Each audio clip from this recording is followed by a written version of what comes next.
नमस्कार मित्रों, मेरा नाम है विजय शंकर सिंह। आप सभी का अपने चैनल में स्वागत कर रहा हूं। मित्रों, मैं नियमित रूप से शेयर बाजार पर वीडियो लेकर के आता रहता हूं, तो आज पुनः एक नए वीडियो में आप सभी का स्वागत है। आज इस वीडियो में जिस विषय पर चर्चा करना है मित्रों, वो विषय है म्यूचुअल फंड और FII। इन दोनों कंपनियों द्वारा वो कौन से स्टॉक्स हैं जिसमें जून क्वार्टर के महीने में अच्छी खासी खरीदारी की गई है। यूँ कहें तो 5% से ऊपर जिन कंपनियों में शेयर होल्डिंग पैटर्न में परिवर्तन आया है, स्पेशली म्यूचुअल फंड और FII के संबंध में, उन कंपनियों के बारे में आज यहाँ पर मैं चर्चा करने जा रहा हूँ। FII म्यूचुअल फंड निवेश बताता है मित्रों, वो कंपनी जो है स्ट्रांग कंपनी है। सामान्यतया ये लोग उसी कंपनियों में इन्वेस्टमेंट करते हैं जो कंपनी फंडामेंटली स्ट्रांग कंपनी होती है और मल्टी बैगर मल्टी कंपाउंडर किस्म की कंपनियां होती हैं। तो जो कंपनियां मैं बताने जा रहा हूं सभी बेहतरीन कंपनियां हैं मित्रों। इनके बारे में बार बार चर्चाएं भी होती रहती हैं हर प्लेटफॉर्म पे। तो आइए हम बात करते हैं उन कंपनियों की। तो सबसे पहले जिस कंपनी में बढ़ा है मित्रों, वो है लॉरस लैब।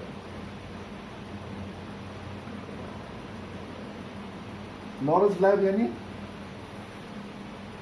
ये फार्मा सेक्टर की कंपनी है मित्रों, और इसमें आप देखेंगे तो 5% से ऊपर की हिस्सेदारी बढ़ी है। इस कंपनी का जो शेयर है मित्रों, बहुत बेहतरीन शेयर है और पिछले कुछ सालों में इतना ज़बरदस्त प्रदर्शन किया है कि क्या बताएंगे। 790 पे इसमें ट्रेड कर रहा है, बिल्कुल अपने 52 वीक हाई के आसपास। इसका 52 वीक हाई जो है 799 है। इस कंपनी में बहुत कुछ अच्छा हुआ है। सबसे पहली चीज़, इसके यदि पीछे का आप प्रदर्शन देखिए तो एक हफ्ते में 10% का रिटर्न दिया है, एक महीने में 52%, 3 महीने में 54%, एक साल में 132% और 2 साल में 74% का रिटर्न दिया है। इसके अन्य मानक आप देखेंगे तो सभी मूविंग एवरेज के ऊपर ट्रेड कर रहा है।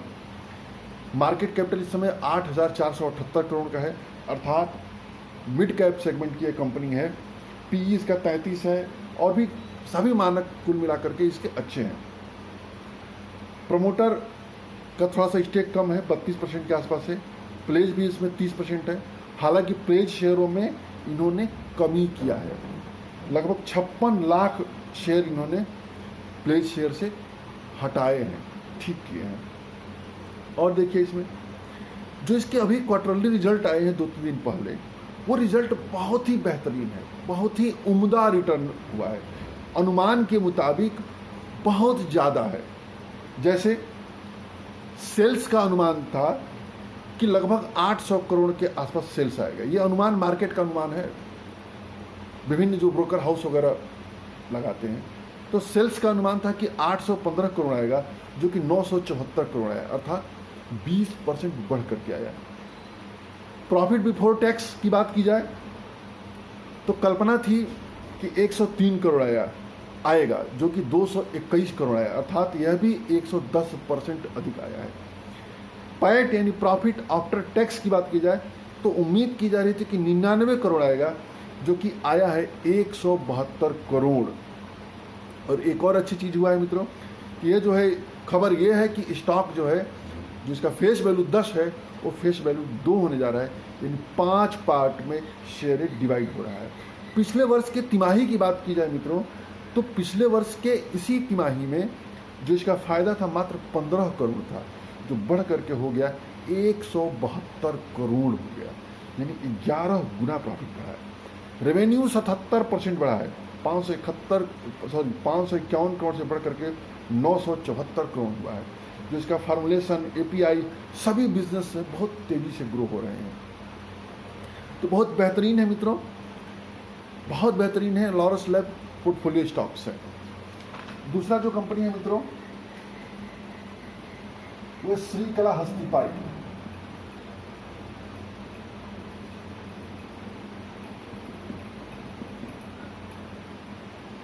ये इलेक्ट्रो स्टील ग्रुप की कंपनी है। और सबसे बड़ी चीज़ क्या है मित्रों, 182 पे ट्रेड कर रहा है, 182 पे ट्रेड कर रहा है। इस स्टॉक को यदि आप देखेंगे मित्रों, 2-3 साल पहले देखेंगे तो कई सारे जो अपने मार्केट के दिग्गज निवेशक हैं उनके पोर्टफोलियो में मिला करता था, लेकिन पिछले 2 सालों में इसने रिटर्न के मामले में निवेशकों को नुकसान पहुंचाया है। जैसे इसका रिटर्न देखते हैं, 1 महीने में इसने 3% का रिटर्न दिया है, 3 महीने में 23% का रिटर्न दिया है, 6 महीने में -11% का रिटर्न है, 1 साल में -8%, 2 साल में -12% का रिटर्न दिया है और 5 साल में -30% का रिटर्न दिया है। उस पॉइंट ऑफ व्यू से देखा जाए मित्रों तो इसने निवेशकों को निराश किया है। 52 वीक हाई देखा जाए तो 234 है, जो कि 17 फरवरी 2020 को बना था। यानी 52 वीक हाई से देखा जाए मित्रों तो 234, यानी 50 रुपया नीचे ट्रेड कर रहा है। 20% का गैप है, यहाँ से 20% ये नीचे है। 52 वीक लो देखेंगे मित्रों तो 52 वीक लो जो है 90 रुपया है, जो कि 25 मार्च को ये बना था। मूविंग एवरेज देखें तो मूविंग एवरेज मित्रों 200 दिन का 171 मूविंग एवरेज, 100 दिन का 159 है, 50 दिन का 180 है, 20 दिन का 202 है और 5 दिन का 186 है। अर्थात ये शॉर्ट टर्म मूवमेंट में देखा जाए तो 5 दिन का मूविंग एवरेज क्रॉस करने वाला है, बाकी 20 दिन का मूविंग एवरेज भी क्रॉस करने वाला है, 50 दिन के ऊपर ट्रेड कर रहा है। तो ये मान के चलिए कि शॉर्ट टर्म में इस स्टॉक में तेजी रह सकती है। ऑटोमोबाइल सेक्टर की कंपनी है मित्रों, मार्केट कैपिटल मात्र 855 करोड़ है, अर्थात यह company pure small cap category की कंपनी है। तो स्मॉल कैप कैटेगरी की कंपनी है मित्रों, तो इसके अपने रिस्क और जोखिम बढ़ जाते हैं। तो मुझे नहीं लगता है कि श्रीकलाहस्ती पाइप उस तरह का स्टॉक्स है जो हम लोग पोर्टफोलियो में बहुत ज़्यादा मात्रा में होल्ड करें। यदि इस टाइप के शेयरों को लेने की भी इच्छा होती है तो बहुत छोटी मात्रा में पोर्टफोलियो में हिस्सेदारी रखनी चाहिए। और देखते हैं पीई इसका 5.84 है, बहुत ही कम है, बहुत ही अच्छा है। इंडस्ट्री पी देखेंगे तो 8.53 यानी इंडस्ट्री पी से ये सस्ते पर ट्रेड कर रहा है। बुक वैल्यू 301 है, यानी सबसे बड़ी चीज़ इसका आकर्षक जो है मित्रों पीई जो है 5 और पीबी, क्योंकि 2 बहुत ही स्टैंडर्ड मानक होते हैं, देखा जाए तो ये 0.6 कर रहा है। और यदि आप देखें इसका डिविडेंड यील्ड देखेंगे तो डिविडेंड यील्ड जो है 3.82% है, बहुत बेहतरीन। ये जो दोनों रिटर्न डिविडेंड और पी/बी, ये तीनों जो लेवल है मित्रों, इस शेयर को बहुत ही आकर्षक बना रहा है। तो लॉन्ग टर्म के पॉइंट ऑफ व्यू से पोर्टफोलियो में छोटी मात्रा में इस शेयर को रखा जा सकता है। और यदि इसके बारे में थोड़ा सा जानकारी ले लें मित्रों तो ROC देखा जाए तो 15% है, जो कि अच्छा है, 15.72 है टोटल। ROE देखेंगे तो 14 है, ये भी ठीक ही ठाक है। रिटर्न ऑन एसेट 7.5 है, डाफ्ट इक्विटी रेशियो 0.38% है। तो कुल मिलाकर के ठीक है। एबिटा मार्जिन, पैट मार्जिन भी अच्छा है। प्रमोटर की जो होल्डिंग है मित्रों इसमें 48% के आसपास होल्डिंग है। FII 7.93 है, DAI 10.98% है। प्लेज शेयर भी है 31% के आसपास है। म्यूचुअल फंडों ने भी अच्छे म्यूचुअल फंडों ने इसमें स्टेक ले रखा है। तो श्रीकलाहस्ती पाइप भी ठीक कंपनी है, छोटे मात्रा में पोर्टफोलियो में रखा जा सकता है। इसको भी FII DAI ने 5% से ऊपर की हिस्सेदारी बढ़ाई है। जो तीसरा कंपनी है मित्रों जिसमें FII ने बढ़ाया है वो है HDFC लाइफ इंश्योरेंस की HDFC समूह की दिग्गज कंपनी HDFC लाइफ 634 पे ट्रेड कर रहा है। बहुत बेहतरीन, बहुत उम्दा कंपनी है मित्रों। HDFC लाइफ के बारे में चर्चा करने की आवश्यकता ही नहीं है। मस्ट हैव इन पोर्टफोलियो में हर हाल में रखने लायक स्टॉक है HDFC लाइफ। आने वाले समयों में जिन सेक्टर्स में पैसा बनने वाला है मित्रों उसमें एक सबसे बढ़िया सेक्टर होगा या सब अगली पायदान में रहेगा, उस सेक्टर लाइफ इंश्योरेंस का सेक्टर है। और लाइफ इंश्योरेंस में सबसे अच्छी कंपनी HDFC लाइफ है। यदि मार्केट हिस्सेदारी को देखेंगे तो LIC के बाद सबसे ज़्यादा मार्केट शेयर HDFC की बात है। तो HDFC यदि आप इसका प्रदर्शन देखेंगे तो 1 महीने में 16% का रिटर्न दे चुका है, 3 महीने में 26% का, 6 महीने में 6% का, 1 साल में 31%, 2 साल में 28% का रिटर्न है। 52 वीक हाई देखेंगे तो 647 है, जो 28 जुलाई 2020 को बना था, यानी कुछ ही दिन पहले बना था। अर्थात यह कंपनी अपने उच्चतम स्तर के आसपास ट्रेड कर रहा है। यह कंपनी मित्रों लगातार नई ऊंचाई बनाने वाली कंपनी है, multi compounder, multi bagger company है ये। 52 लो देखेंगे तो 340 के लगभग है, जो कि 23 मार्च 2020 को बना था। मूविंग एवरेज देखेंगे तो सभी मूविंग एवरेज के ऊपर है। मार्केट कैपिटल इस समय 1,28,00,000 करोड़ का है, निफ्टी में शामिल हो चुका है, इसलिए इस कंपनी पर कोई संदेह ही नहीं है। इस बारे में बहुत ज़्यादा विवेचना करने की आवश्यकता नहीं है, HDFC लाइफ को सभी जानते हैं। जो चौथी कंपनी है मित्रों वो है MCX। MCX बोले तो मल्टी कमोडिटी एक्सचेंज। भाव इस समय चल रहा है 1641। इसकी स्थिति देखें, ये विविध सेक्टर से बिलोंग करता है, जिस पे कमोडिटी वगैरह शेयर वगैरह ट्रेडिंग होता है, वो है MCX। MCX को आप देखेंगे मित्रों, एक यूनिक सेक्टर है, यूनिक बिजनेस है इसका, और इसमें बहुत बड़े बड़े जो दिग्गज निवेशक हैं, फाइनेंशियल संस्थान है, इसमें निवेश किए हुए हैं।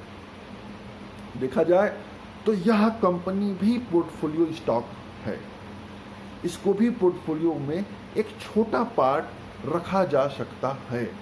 इस कंपनी पर कोई संदेह नहीं है। 52 हाई देखेंगे तो 1792 है, जो कि 29 जुलाई को बना था, अभी 2-3 दिन पहले बना था। 52 लो देखेंगे तो 779 है, जो 30 जुलाई 2019 को बना था। 1 महीने में 28%, 3 महीने में 54%, 6 महीने में 28% का रिटर्न, 1 साल में 108% का रिटर्न दे चुका है, 2 साल में 97% का रिटर्न है। सभी मूविंग एवरेज के ऊपर ट्रेड कर रहा है। मार्केट कैपिटल 8,372 करोड़ है, यानी मिड कैप सेगमेंट की कंपनी है मित्रों। पी इसका 33 है, P/B 591 है। ROC ROE हालांकि कम है, बाद में इसमें सुधरने की पूरी उम्मीद जताई जा रही है। चूँकि यूनिक बिजनेस है, यूनिक है, तो इस और कंपनी भी बहुत अच्छी है, तो इस बारे में कोई संदेह बहुत ज़्यादा करने की आवश्यकता नहीं है। 5वें नंबर पर जो कंपनी है मित्रों वो है इंडिया मार्ट।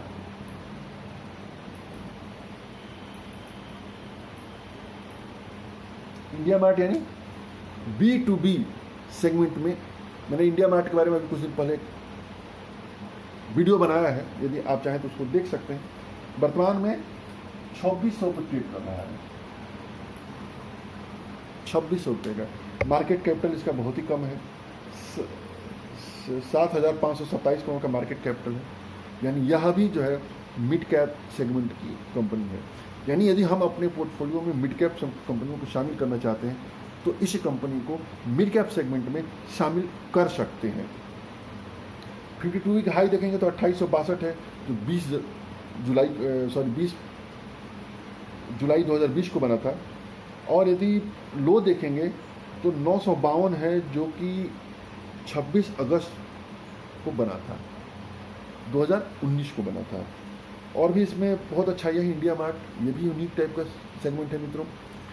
ये जो है मुख्य रूप से जो बिजनेस प्रोवाइडर्स होते हैं, जो बिजनेस कोई करता है तो उनको जो कल पुर्जे मशीन वगैरह की आवश्यकता होती है, तो उस सेगमेंट में ये एक तरह से सेल्स का काम करती है। फॉर एग्जाम्पल के तौर पर हम इसको दो समझते हैं कि बिजनेस 2 तरीके का होता है। एक होता है B2C, B2B। B2C में मतलब होता है कि बिजनेस टू कस्टमर। जैसे हम ब्रिटानिया का बिस्किट खरीदते हैं, तो ब्रिटानिया का बिस्किट बनकर के सीधे हमारे तक आता है, हम B2C हो गए, डायरेक्ट बिजनेस कस्टमर तक। दूसरा होता है बिजनेस टू बिजनेस, यानी अब जैसे कोई बिस्किट बनाने वाली मशीन हो गई, तो बिस्किट बनाने वाली मशीन को हम आप एक छोटा रिटेल इन्वेस्टर क्या करेगा उसका, हम आप क्या करेंगे उसको तो वो व्यक्ति खरीदेगा जिस व्यक्ति को बिस्किट बनाने का काम करना है, जिसको बिस्किट बनाने का बिजनेस करना है, तो इस तरीके से तो बिजनेस बिस्किट बनाने जो मशीन होगी मित्रों, वो B2B सेगमेंट में होगा। तो इंडिया मार्ट में जो बड़ी बड़ी छोटी छोटी मशीनें बनाती हैं, मशीनों के बनाने वाले अपने आप को लिस्ट किए हुए हैं, या यूँ कहें कि अपने आप को रजिस्टर्ड किए हुए हैं। और मान लीजिए हमको बिस्किट बनाने की मशीन चाहिए as a businessman, as a customer, तो मैं उसको सर्च करूंगा इंडिया मार्ट में। तो इंडिया मार्ट क्या करता है कि दोनों के बीच में टाई अप कराता है। तो इसका बिजनेस भी बहुत यूनिक बिजनेस है और आने वाले समयों का बहुत बड़ा मल्टीबैगर स्टॉक्स इसको माना जा रहा है। इसमें भी FII-DI ने जमकर खरीदारी किया है और आगे भी खरीदारी लगातार इसमें कर रहे हैं। इस कंपनी को लिस्ट में बहुत ज़्यादा दिन भी नहीं हुआ है, मुश्किल से 1 या 1.5 साल हुआ है, लेकिन इस 1 से 1.5 सालों में मित्रों जिसका प्रदर्शन है, आप देखिए 1 महीने में 12%, 3 महीने में 15%, 6 महीने में 12%, 1 साल में 112% का रिटर्न किया है, 112% का। तो बहुत ही उम्दा, बहुत ही बेहतरीन कंपनी है ये। इसके बाद यदि आप देखेंगे तो 6ठे नंबर की जो कंपनी है, वीडियो काफ़ी लंबा हो रहा है मित्रों, तो मैं सोच रहा हूँ कि केवल कंपनियों के नाम बता दूं और हल्का सा ब्रीफ कर दूं। तो 6ठे नंबर की कंपनी जो मेट्रोपोलिस हेल्थ केयर,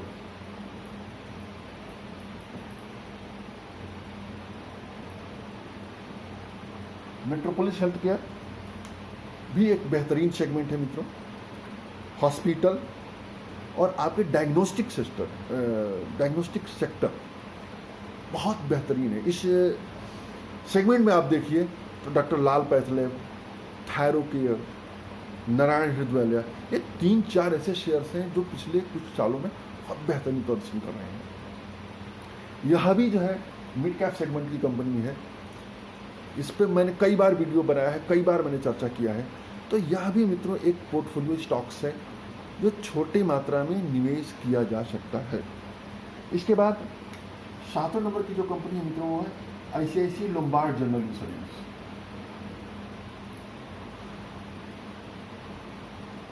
यह भी बेहतरीन company, ICICI Lombard general insurance segment की कंपनी, ICICI ग्रुप की कंपनी है। बहुत ज़्यादा इस पर प्रश्न खड़ा करने वाला यह शेयर नहीं है। अब आगे आते हैं तो मित्रों HDFC AMC में भी इन्होंने FII-DI ने अच्छा खासी खरीदारी की है। HDFC AMC बोले तो HDFC म्यूचुअल फंड का बिजनेस काम करने वाली HDFC AMC बहुत बेहतरीन, प्रश्न उस पर कोई खड़ा ही नहीं है। आगे आएंगे तो HUL है, हिंदुस्तान यूनिलीवर, उसको कौन बात करेगा मित्रों, वो तो बिल्कुल निफ्टी के स्टॉक्स हैं, बहुत बेहतरीन है। तो और भी 2-3 कंपनियां हैं मित्रों, JM फाइनेंशियल है, कोटक महिंद्रा बैंक है और बर्जर पेंट है। इन 12 कंपनियों में देखा जाए तो FII और DII ने 3% से लेकर के अधिक अपनी हिस्सेदारी बढ़ाई है। FII DII का हिस्सेदारी बढ़ाना कंपनी के अच्छे होने का परिचायक तो है ही, यह भी मान लीजिए कि फंडामेंटल में कोई कमी नहीं है और यह कंपनियां ज़्यादातर कंडीशन में देखा जाता है कि मल्टी कंपाउंडर और मल्टी बैगर साबित होती है। तो हम लोग म्यूचुअल फंड FII के होल्डिंग पैटर्न को देख करके कहाँ खरीदारी कर रहे हैं, कहाँ बिकवाली कर रहे हैं, अपने पोर्टफोलियो को भी डिजाइन कर सकते हैं। और मेरा अपना मानना है मित्रों, अपने पोर्टफोलियो डिजाइन में इनकी एक्टिविटी को ट्रैक करना बहुत ज़रूरी है। कम से कम हमसे गलत निर्णय नहीं होंगे। बहुत सारी चीज़ें बहुत ऐसी कमियां होती हैं मित्रों जो एक रिटेल इन्वेस्टर को समझ में नहीं आती है, वो पकड़ नहीं पाता है। लेकिन जो वित्तीय निवेशक होते हैं, संस्थान निवेशक होते हैं, FII DII, वो उन कमियों को काफ़ी पहले परख लेते हैं। अच्छाई को भी परख लेते हैं, बुराई को भी परख लेते हैं। यदि अच्छाई होती है तो उसमें स्टेक बढ़ाना शुरू कर देते हैं, यदि कुछ बुराई होती है तो धीरे धीरे स्टेक करना कम कर देते हैं और एक समय स्टेक अपना 0 कर देते हैं। तो उम्मीद है मित्रों वीडियो अच्छा लगा होगा। कोई जानकारी चाहिए, कोई क्वेरी चाहिए, ज़रूर पूछिए, आप सभी का स्वागत रहेगा। जय हिंद, जय भारत।